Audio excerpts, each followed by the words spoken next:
Well, welcome to Focus Today. I'm your host, Perry Atkinson, and we have been, like everybody else, the whole world, watching a new pope being inaugurated.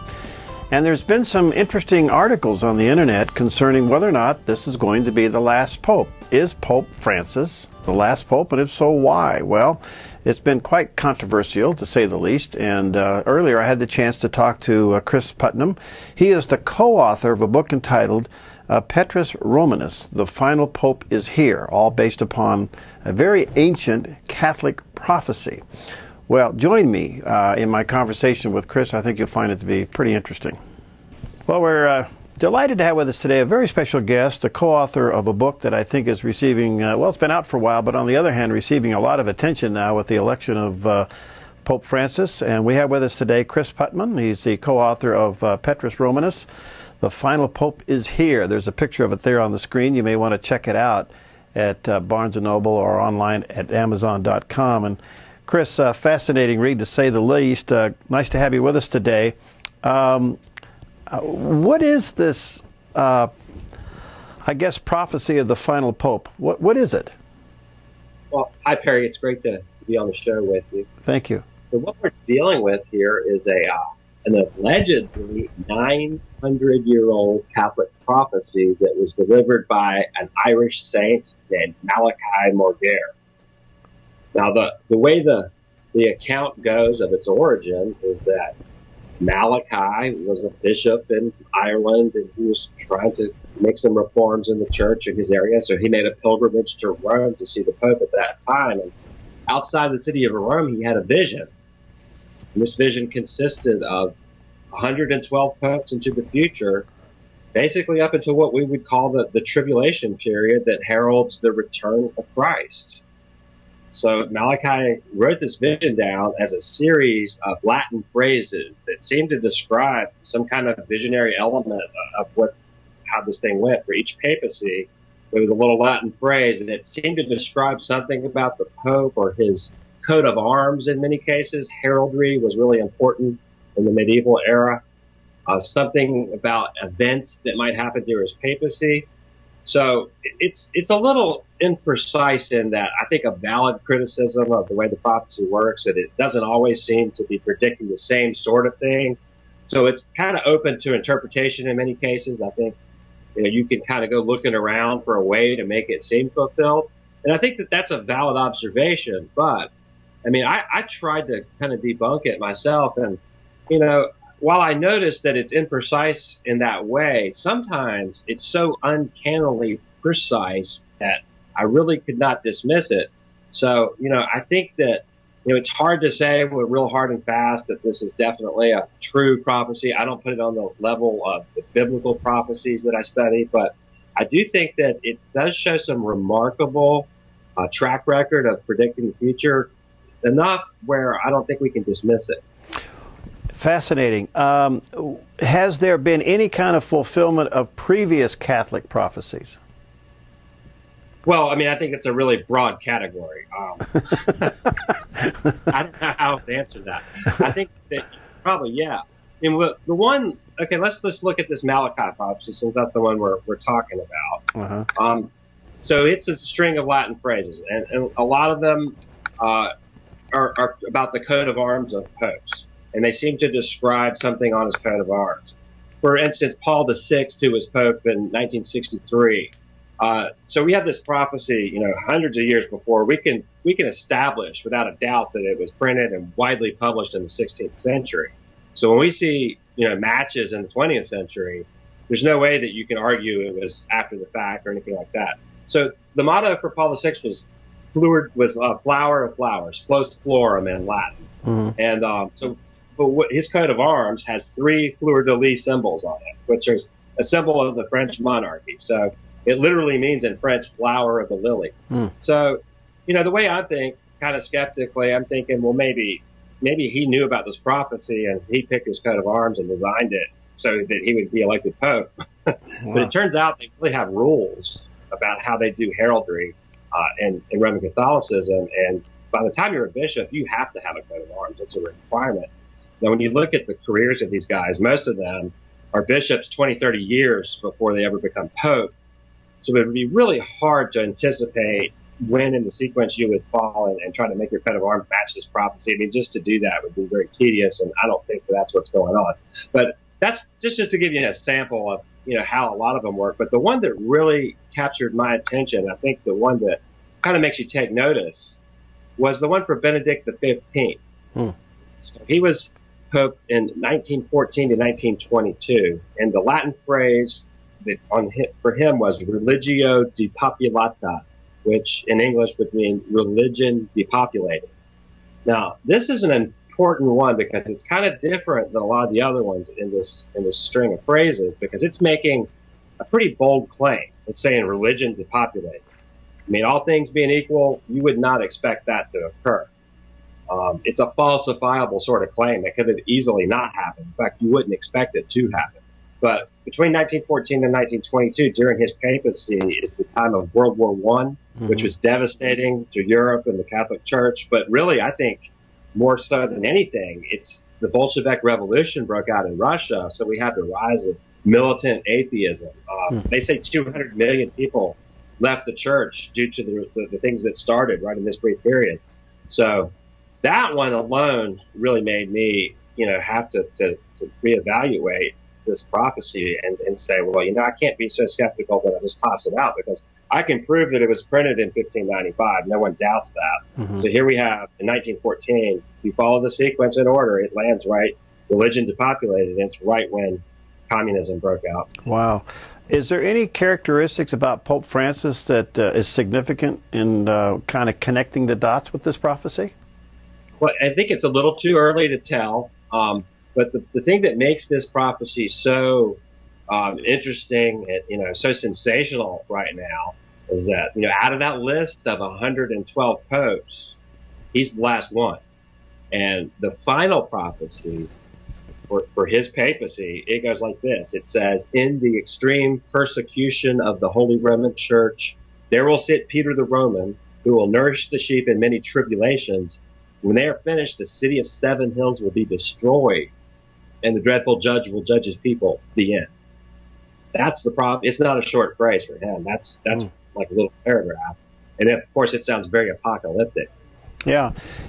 Cris, part of this, when this came out and now that Pope Francis is there, and there's been quite a few articles out there about him being the final pope, but it kind of connects back to some of the unrest within the Vatican City. Some of the inside problems that's going on with the Vatican would lead to some kind of turmoil more than perhaps a very ancient prophecy. Well, I'll tell you, it's, obviously there's been a lot of unprecedented events. I mean, in the last year, they've had this big scandal with the Butler leaking documents about some kind of shady dealings with the Vatican Bank and whatnot. And, we haven't had a pope step down in 600 years. Pope Benedict's the first to do that, especially under these sort of circumstances. Perry, one of the things that's made our book kind of explode in interest since that announcement is that we actually wrote last April 2012 that Pope Benedict would step down. We predicted that a year ago, and then it happened. So that's really generated a lot of renewed interest in this book. And we did that really based on, one of the things I did when I went to investigate this prophecy is I read a lot of the books that have been written about it in the past. Now, a lot of these are foreign books. I read a book by a Jesuit priest named Father René Thibault, who was a Belgian university professor. He absolutely believed that this was a real prophecy. He did a lot of really fanciful kind of calculations and found anagrams and codes in the Latin text. Really fanciful kind of stuff. But what made it really sensational is that all these codes that he did, all these things that he did, landed in April of 2012, literally right when our book came out, as the time he thought that the papacy would change hands to the last pope. Now, we put all that in our book, and we were rushing to get this book out because we didn't think anybody would believe us unless we got it out ahead of time. Well, we got it out. He predicted that this last pope would arrive in April 2012. There was a lot of rumors that Benedict's health wasn't good. We put those in the book. We speculated that he would step down for health reasons. Of course, it didn't happen in April 2012. And we just assumed that René Thibault was wrong.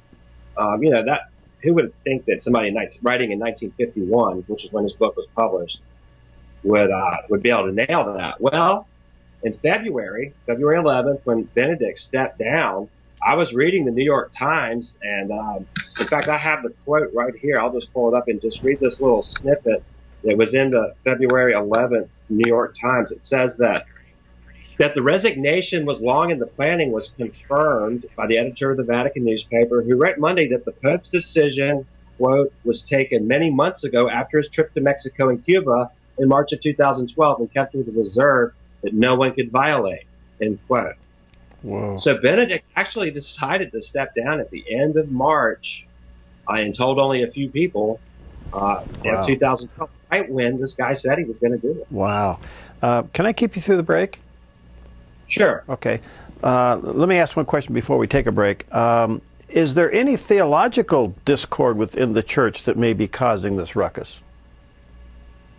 Well, I think there certainly is. One of the sources that I quoted extensively in our book, Petrus Romanus, was a Jesuit priest named Father Malachi Martin. And he actually wrote a war between the papacy and the Jesuit order. Now, he wrote about this, in the late 80s and early 90s. He actually died in the year 2000, but he was definitely an insider. He was an advisor to two popes and a high-level Jesuit who actually got released from his vows to write these books. So according to him, there was quite a skirmish going on. Now, the fact that Pope Francis is the first Jesuit pope tells me that it looks like they won the battle. Wow. All right, let me take a break here. We'll be right back. Cris Putnam's with us today, and fascinating book. And this topic now has really kind of reached high proportions throughout the world.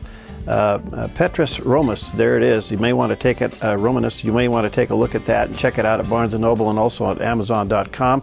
He's also come out to a sequel with that. We'll talk to him about that when we get back from the break. Hi, I'm Paulina and I work at theDove TV. Did you know that when you support theDove TV, you have a profound impact, not only in our community, but around the world? It's your continued support that takes the inspiration and hope in the programs we produce and makes them available to the thousands of people who are watching these videos online every week. Help bring encouragement and hope to our valley and beyond by making a secure online donation today at our website, thedove.us.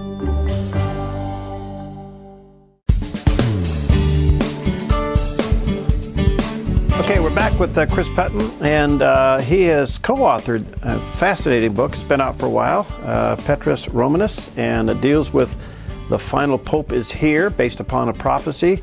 And the sequel that you have out now, Cris, what is it? It's called Exo Vaticana.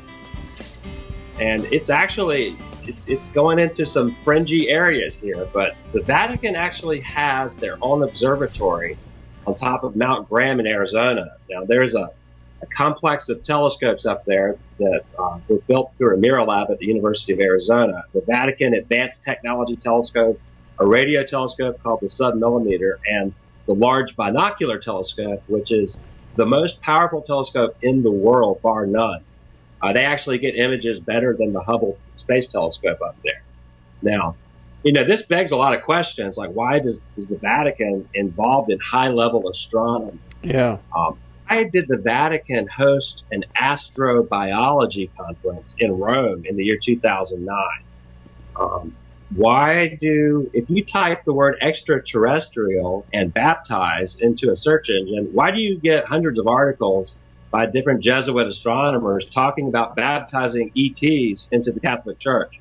Well, these are all the kinds of questions that we address in this new book, Exo Vaticana. Whoa, that is fascinating material.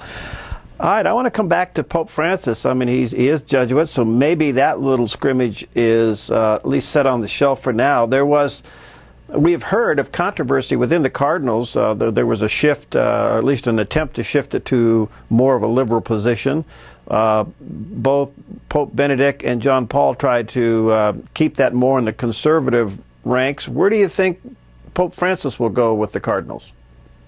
Well, these words like liberal and conservative, when you're talking about these kind of issues, and I think they're very vague. A lot of times what the media means, I mean, is he going to be conservative on things like abortion and contraception and those issues? Yes, he will. Yes. He'll hold the party line. on all those issues. But, you know, when you talk about being theologically conservative, I don't even think Benedict or John Paul II were. When I look at the sorts of views that they hold theologically, and that's where there's a lot of confusion. People get political conservatism confused with theological conservatism. I mean, if you look at views that, I mean, they really have embraced higher criticism when it comes to the Bible.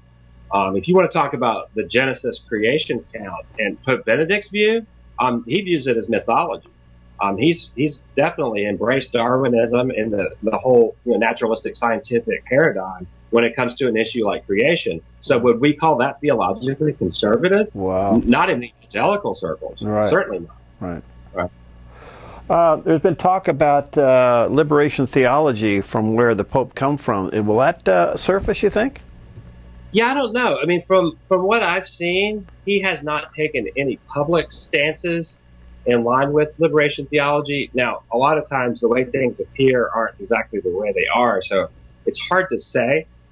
There's a big controversy right now on the internet that you'll see a lot of articles where there was a military kind of a junta, they call it, a junta or a junta, I think is how they pronounce it, in Argentina, a military coup that kind of took over the government and was really going after any people that were involved in liberation theology. So there's a controversy now where there's a couple Jesuits that seem to think that he turned them over to this military dictatorship, and they were tortured for 6 months and thrown out. Now, I don't know how culpable he is in that, but he's been accused. And there's quite a bit of documentation starting to show up that maybe he was sort of in bed with that military government. I don't know if that's true or not, so I can't really comment exactly if that's true, but I think there's plenty of articles that you might want to look into, and I think that's going to continue to be a controversy until it gets resolved. All right, so back to the prophecy of potentially being the final pope. I mean, what would that mean to the Catholic Church if he is? I mean, what is it saying? Is it the church comes crumbling down? What's the deal? Well, it seems to be forecasting the destruction of the city of Rome when it says the city of 7 hills will be destroyed. And that was really, you know, the point of departure that really captured my interest, and my co-author Tom Horn, is that, you know, we studied the biblical prophecies. You know, I am of the opinion that we're on the latter end of the time scale concerning Jesus' return. I see a lot of events around the nation of Israel, the Arab Spring, Iran getting nuclear weapons. I mean, there's just a lot of things that point to. Doesn't look like that this is going to go on much longer before Jesus returns. That is, if you take the Bible prophecies seriously. So in the book of Revelation, chapter 17, it talks about this great harlot religious system called Mystery Babylon. And it has a couple hints about how we might identify it. In the middle of the chapter, it talks about a 7-headed beast, and it says that the 7 heads are 7 mountains on which the woman sat. Now, when I look at the ending of this Malachi prophecy, it says the city of 7 hills will be destroyed, which I think is a fairly transparent reference to Rome. But really, to make that case, to me, just uncontroversial, is that at the end of Revelation 17, it says the woman that you saw is that great city that has dominion over the kings of the earth. Now, in biblical hermeneutics, one of our rules is we try to always determine what was the original author's intention when he wrote this down. Mm-hmm. So John is composing the book of Revelation in the 1st century AD. It's at the peak of the Roman Empire. So when he writes something like that great city that has dominion over the kings of the earth, I don't see any good competition for Rome. So it seems to me John had Rome in mind. And, you know, he's predicting that this city of Rome is going to be judged. Now, I see this Catholic prophecy saying the same thing. And to me, that kind of authenticates the Malachi prophecy in a way maybe a lot of people haven't considered, is that something called the principle of embarrassment. For instance, when I argue with a skeptic about the authenticity of the Gospels, I'll often bring up, you know, it says that they put details like the apostles ran when Jesus was arrested, or that Peter denied the Lord 3 times. And usually people don't make up testimony that doesn't make them look good. So when I have a Catholic prophecy that says the city of 7 hills will be destroyed and the dreadful judge will judge the people, that kind of rings true to me in a way, because it's not the sort of thing you would expect a Catholic to make up. No, not at all. So do you think that the Pope has that much religious influence outside of the Catholic Church? In other words, who else could he possibly rally or be around him, other religions, or could he? Well, I think that the world does look to the Pope as some sort of leader. How much influence does he have? I don't know. The Vatican has a lot of political influence that a lot of people aren't aware of. If you think about it, here's an institution. It's probably the longest running institution that we know of, really continuously. So they have all sorts of records, but they also have people in high levels in the governments of almost every nation.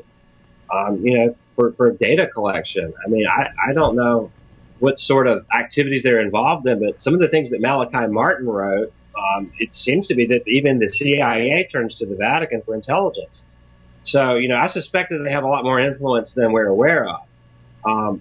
But one of the things that interests me, looking at biblical prophecy, is the ecumenical movement that they've been involved in over the last few years, since Vatican II in the 1960s. There was a day of prayer that Pope John Paul II had, and he invited people from all religions. So he had literally voodoo priests and African witch doctors, and Hindu gurus, and people of all these really disparate, religions that don't necessarily cohere at all there at the Vatican praying together. Now, it's okay to me to want to coexist with people, but these religions contradict each other in fundamental ways. I mean, there's a picture of him on the internet from that day where he picked up the Quran and kissed it. Now, as a Christian, I just have a problem with that, because that book, it says that God has no son, and it says that Jesus is not God. And I don't see how I can embrace that in a spirit of ecumenical faith. But, when you look at biblical prophecy and it's talking about this great harlot religious system, that seems to be what it's saying, that this idea of pluralism, this idea that all religions are equal paths to God is going to become the popular thing. And I think that I see that trend in the culture. Now, the sort of theology that Vatican II embraced seems to be paving the way for that system. Pluralism being what it is, but what's so interesting, I find that somewhat staggering that the Pope would be involved in it at that level, because, and I'm saying he didn't do it. What I'm saying is I'm just kind of shocked that he did do it, and what signal that sends when they seem to radiate a very strong foothold in what they do believe.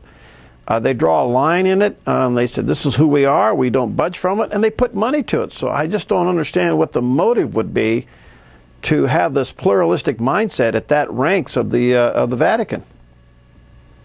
Well, I mean, you have to look at the theology that came out of Vatican II. I mean, it's there. They even have a construct that Karl Rahner, one of their famous theologians, came up with called the anonymous Christian, literally meaning that someone can be a Christian without knowing it.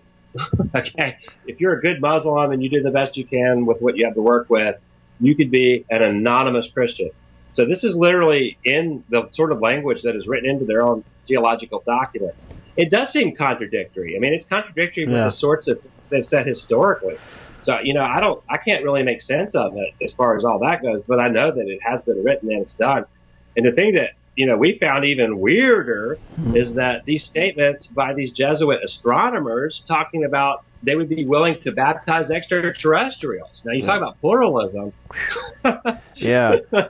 So, Pope Francis, I mean, all right, he's new on the job now, and he's got some settling down to do. It's possible he's going to pick a scab that's going to erupt, you think?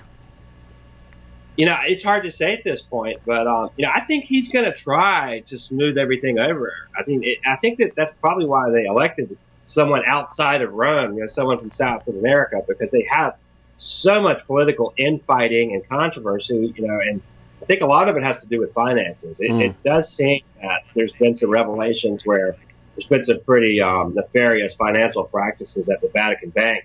So I think they wanted someone who was a political outsider. So maybe, hopefully, he can clean house on some of the corruption that they're having there.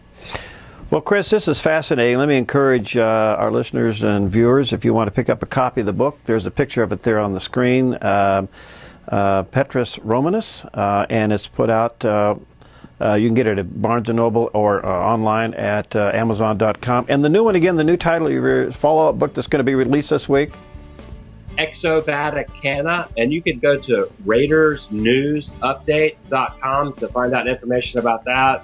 And also you can order Petrus Romanus from them as well. That's my publisher's site, Raiders News Update. All right, and when the new one gets out and I get a copy of it, I'll take a look at it and we'll get you back, okay? Okay, certainly. That'll be my pleasure. It's great to talk to you, Barry. Yeah, you're fascinating. Thanks, Chris. Thank you.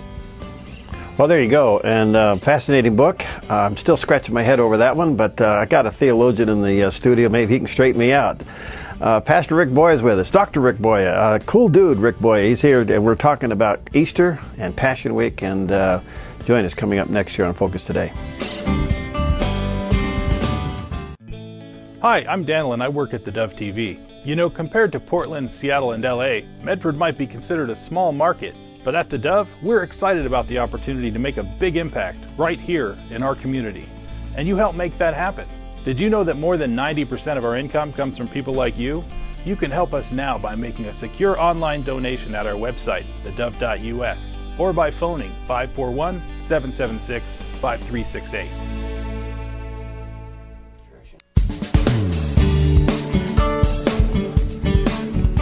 Hey, we're talking theology, and I already stumped him.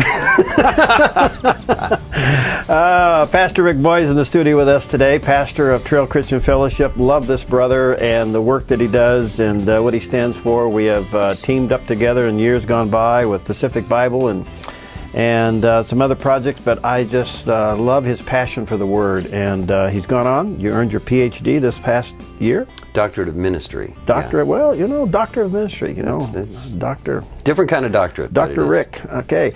Anyway, I'm glad you're here because I've been asking folks to come in this week and prepare our hearts for next week, right, which is Passion Week. And I am so concerned that are we putting the holiness back in the Holy Week? Mm-hmm. Are we just seeing it as well? We go to a Good Friday service, we pound the nail in the cross, and we weep a little bit. We wear a fancy suit on Sunday, and we call that Easter. Mm-hmm. If we're not careful, we really miss one of the most important weeks in the Christian calendar. Well, the most important week in the Christian calendar, which means the most important week in the eternal calendar. Right.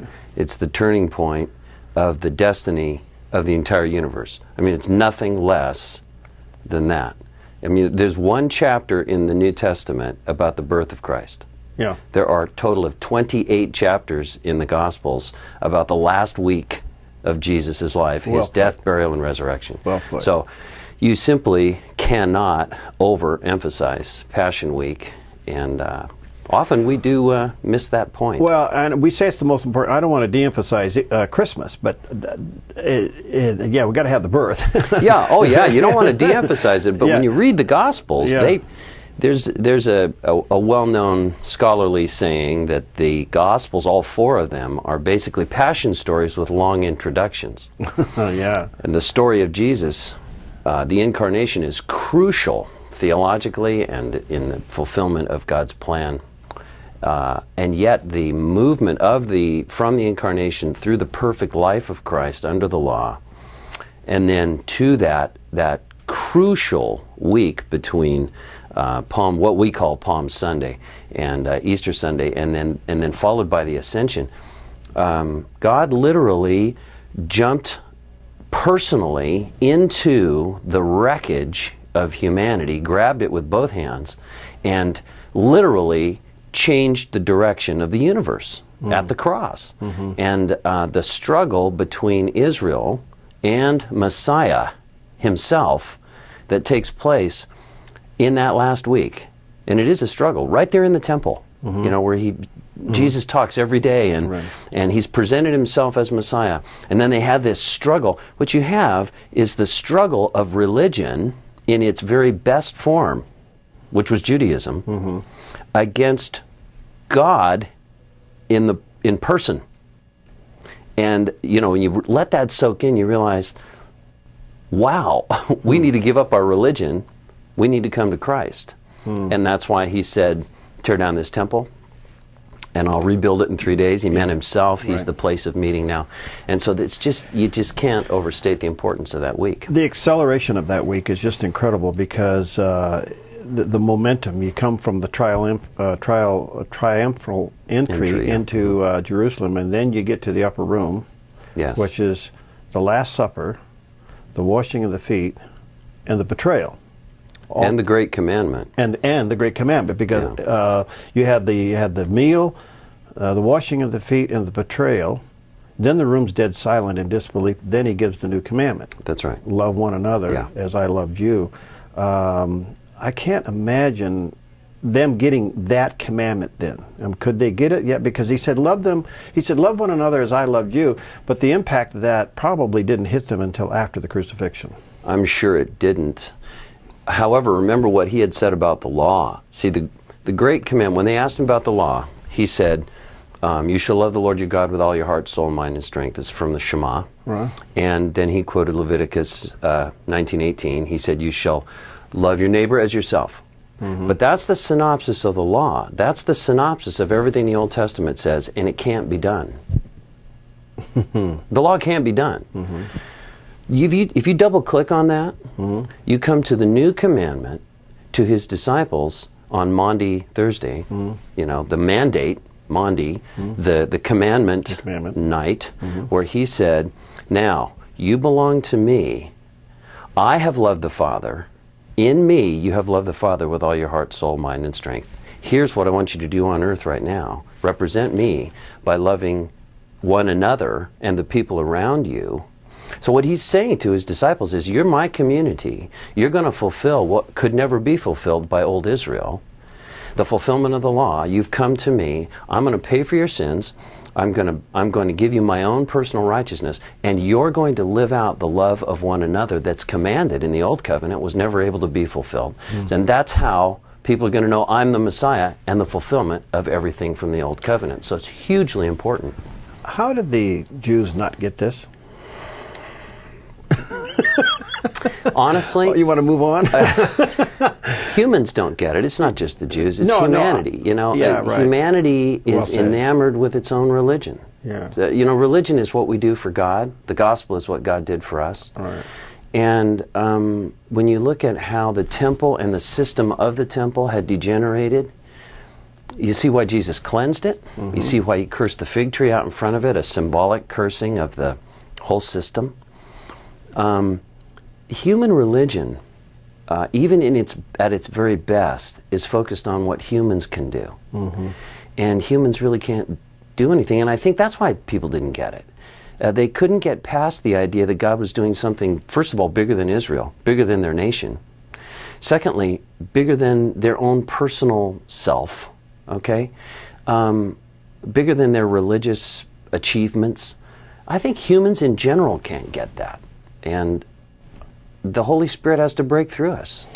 All right. This event is so monumental that those who are believers, there's a lot of preparation that should be going on in our lives and our heart to get up to this week of recognition of the ultimate price that was paid for our salvation. Yes. And part of that is Lent. Yes. You don't hear a whole lot about that. You do in some of the ecumenical churches, but not too much otherwise. How important is that? I think Lent is very important. As with all traditions, it can be overemphasized, and in some circles it is actually. In evangelicalism, it is maybe underemphasized. Right.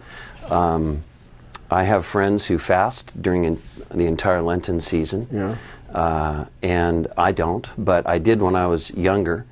And I think it's a wonderful thing. I think it simply should be kept in perspective. Church traditions are very, very good things that cannot become the primary things. According to Jesus, he said, don't let your traditions become as important as the Word of God. But the Lenten season as a tradition is a wonderful thing. That's 40 days before Easter. From Ash Wednesday. Yeah, and that's where you recognize that, and a lot of people will do certain things, like they'll give up things, or they'll fast, or do various things to prepare their heart for that week. Yes. Now, I know you want to eventually get to the Ascension, and I'll get that into the next segment, but walk us through the significance from the time that Jesus is in the upper room. Something happens. I mean, Judas betrays him, but the other 12 weren't with him for the trial. True. They ran away. And he said they would run away. They ran away. I mean, so they disappear off the scene. He's all alone. He Yes. goes through the crucifixion and then the resurrection. But kind of walk us through that, some things maybe we don't normally get on those events. Well, I think that that's a huge thing to ask me, Perry. This is like a pop quiz on live TV. Well, go ahead. If I had to pick one thing that sometimes people overlook, it's the fact that Jesus is redoing Adam's situation in the garden. He's in a garden.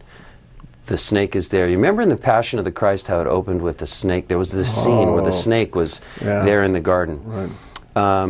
That was a direct connection to Genesis 3. And one of the things that I like to point out, among others, is that in the garden when Jesus was completely alone, he was reliving successfully against all odds the thing that Adam did. Adam actually failed when everything was in his favor. Everything was in his favor, and he said, I'm not going to listen to God, and I'm not going to do what he said. Jesus, who's the new Adam, according to the Apostle Paul, everything was against him. The whole creation, all human beings had either failed him or turned on him violently. And he was about to face the very wrath of his own Father, which within the Trinity had never been experienced. Everything was against him. And he powered through it. I mean, he trusted the Father. I should say powered through it. I mean, he was human and he was weak, and yet he had this huge strength. And by doing that, he changed the nature of the human race. Wow. Adam, the first Adam, failed and plunged us into darkness. The second Adam, in the garden again, against the snake again, against the temptation, against all odds, literally pulled us out and changed the nature of the human race for everyone who would come to Christ. So that's why it says when you come to Jesus, you're a new creation. You're a new race. You're a new kind of human being. A human being that has been declared good, been given the righteousness of this person, this new nature. Just like in the old Adam, you had his old dark nature. I think that's overlooked a lot in the garden drama where Jesus prays. Let me take a break. Pastor Rick Booye is with us. We're talking about Passion Week, and hopefully this is helping you and preparing you as we enter this next week to really think about what this is really all about. We'll be right back. Hi, I'm Paula, and I work at theDove TV. Every day we get letters and emails from people who've been encouraged, blessed, and challenged by the programs on theDove TV. But we couldn't do it without you. Did you know that more than 90% of our income comes from people like you? You can help us continue to bring inspiration and hope to our community by making a secure online donation at our website, thedove.us, or call us at 541-776-5368.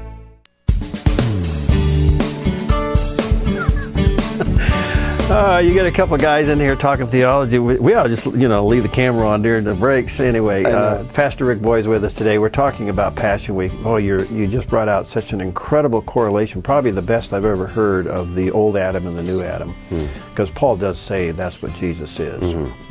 All right. Do you think we ever really fathom? I mean, the closest we got to it was the Mel Gibson movie, The Passion, of how incredible the crucifixion was. I don't think we understand. We talk about it now and then, but can you highlight just briefly how bad a Roman crucifixion really was? Well, it's been described many, many times, and I think that Gibson's movie did a pretty good rendition of it. But we still, even with that, our imaginations are stretched to the breaking point trying to see this. We see it in movies. The people in those days saw crucifixions all the time. They lived in a very violent environment, much more so than we do. I think what is striking is not the agony of the crucifixion itself. It's that plus or in conjunction with the wrath of God against Christ at the time. God always uses human violence to judge human violence in the Bible. He uses humans to judge humans constantly. So he uses this violence against Christ from sinful humanity, but there's also an element of it in which he's pouring out his own wrath on himself, in the second person, on his Son. And I think that the tension of that is what was bringing Christ's sweat into blood, so to speak. It was knowing that some horrible thing was happening between him and the Father. That's even worse than the trauma of the crucifixion itself. That's a great point. I think we forget of what might have been going on in Jesus' heart and mind to think he's now being rejected by the Father. Yeah, which had I don't know if can we process that? We probably can't. I don't think we can process it. I think that at the intuitive level, love, which is at the center of the universe, because the Trinity is constantly, ecstatically loving, in love. Truly, ontologically, God is love. Okay, so it's almost impossible for us to connect with that love being broken by the sin of the world, and then re-healed, because the love actually ends up winning. But I think intuitively we can connect a tiny bit to it. If you've ever been deserted, if you've ever lost a loved one, if you've ever felt utterly alone in the world, and you know that something deep down inside of you is completely crushed and broken, that is a tiny, tiny, tiny little drop of the ocean of that reality that Jesus experienced on the cross. Partly because he had always had the love of the Father for eternity past, and partly because he knew how wonderful that love was when it was lost, and the wrath of God came against him because of our sin. The agony of that can only slightly be touched, but I think it can be touched when we intuit our own grief when we lose something or someone. So if you kind of take a little of how we feel when we are in that much grief, multiply it times infinity, that's Jesus on the cross, so that, amazingly, we would not ever have to feel that way with God once we come to Christ. He absorbed it so that we could have the same kind of love the Trinity has for one another. I mean, that's amazing. It is. It's mind-blowing. Let me fast forward for the sake of time. We get through the crucifixion. We even get through the resurrection. I don't want to minimize that because that's huge. I mean, we got an empty tomb. But we kind of leave Jesus, we get him out of the tomb and we walk away and call that Easter. Wait a minute. You're right. I mean, there's another 40 days here before he actually ascends, and he's impacting the world like crazy. Yeah, for almost 6 weeks. He appears on and off to his people, over 500 at one time. And during that time, he tells them about the kingdom, which they thought was about national Israel. And he says, no, it's about much more than that. It'll be national Israel someday. That I'm going to deal with Israel. But he says in that period of time, you actually belong to me, and you become, in a sense, my kingdom on earth. And then he is ascended in Acts chapter 1, and then 10 days later pours out his own Spirit, the third person of the Trinity, on his people, and the church is born at that point. That ascension becomes crucial because that's where he takes the reins, you might say, of the entire universe. All authority has been given to me, he said in Matthew 28:18 and following, all authority has been given to me in heaven and on earth. Meaning now there's a human reigning over all of the material and immaterial world, over all of time and space. There's a human doing this. The second person of the Trinity has always been the project manager for the creation and the redemption. Always. He always has been through the whole Bible. Now he's taken on humanity, and that's what Jesus is so amazed by in the resurrection, so that when he's ascended, it's a human being on the throne of the universe, Messiah, who is also God, who is completely human. And completely God. Sometimes so sometimes I tell our folks, you know, the entire universe is being run by a 5'10" Jewish guy who used to be a carpenter. I mean, we have got to get it in our heads that there's a human at the helm of the universe, and yet it is still God. This is the glory of the gospel. Wow, that is so... And now you belong to him, see. So this ascension where he takes this authority was very important to him. It was very important that we understand that he's the ascended Lord, truly. And we belong to him, part of his kingdom, serving him in this world, looking forward to the new creation that he is making. how do you and then interpret the angel that said, "This Jesus you see ascending will return in like manner"? How do you interpret that? Well, that's the prophecy of the second coming, which is part of the gospel. He comes back and judges the earth and completely remakes it, completely rebuilds. New heavens, new earth. Last two chapters of Revelation. God comes and says, now, this is the way I intended it to be. I am among my people. I will be their God. They will be my people. He's coming in the person of Christ. The second coming, where he judges all sin, and then reworks, renovates the entire universe, is crucial to the gospel. Without that, you haven't heard the whole gospel. The hope of that resurrection. See, Jesus' resurrection, his death, burial, and resurrection, is a paradigm for the entire universe. Mm-hmm. Let me ask you this, backing up a little bit. From the upper room, we get communion, known as the Eucharist, and it's an amazing. It's one of the ordinances. I think there's two. You got baptism. Two for Protestants. Well, okay. Yeah, we got baptism and communion. Yeah. Okay, we can add others later, I guess. Yeah. But all right, you got communion, and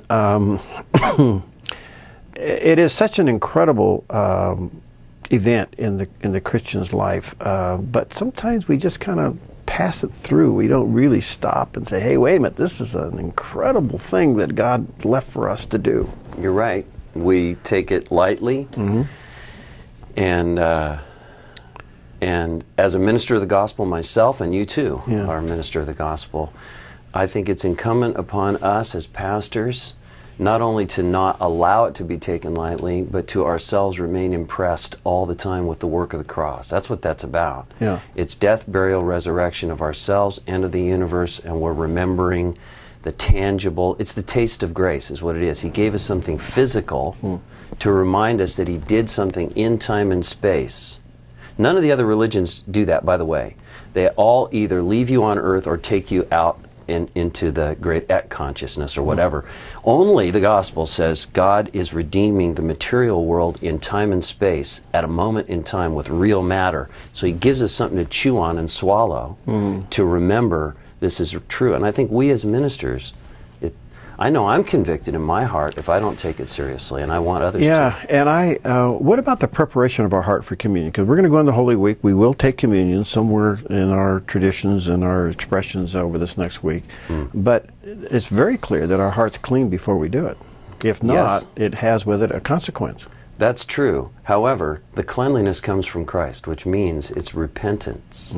It isn't presenting to God a flawless, no. You know, I've been really good and so I deserve to take communion. Yeah, no. It's, I'm admitting I'm always falling short, I have no unconfessed sin, and I'm receiving once again the reminder that I stand in your grace. Sometimes folks, when they prepare their hearts for communion, misunderstand that, and they say, well, I don't deserve to take communion. And I'll tell them, no, you're right. That's why you should take it. If you've repented and you realize you don't deserve to take it, that's the whole point of it, is that you don't deserve it. When Paul warned about that in 1 Corinthians 11, he meant you're taking it lightly and you're not realizing what you're really doing here. That's taking it in an unworthy manner. Well, Rick, thank you. What are your service times for this coming week? We have something going on at 6:30 every evening of the week. Really? Yeah. Pastor Cris is going to talk about the empty tomb on Monday night. On Tuesday night, a special worship service. On Wednesday night, a Bible study with Pastor Matt. On Maundy, Thursday, several of our elders share. We talk about that last night. And then Friday evening is Good Friday. Right. Then we rest on Saturday. Actually, there's a family gathering on Saturday, and then Sunday. So. Hi, Pastor Rick Booye at Trail Christian Fellowship. You can certainly look up on their website and take part of any of those services. Thank you, Pastor Rick. Thanks, Perry. God bless you, pal. We'll see you next time. Thanks. Hi, I'm Jim, and I work at theDove TV. Every weekday between 6 and 8 a.m., our award-winning news and sports team bring you the best morning show around. It's live, it's honest, and it's a whole lot of fun. And you help make it happen. Did you know that more than 90% of our income comes from people like you?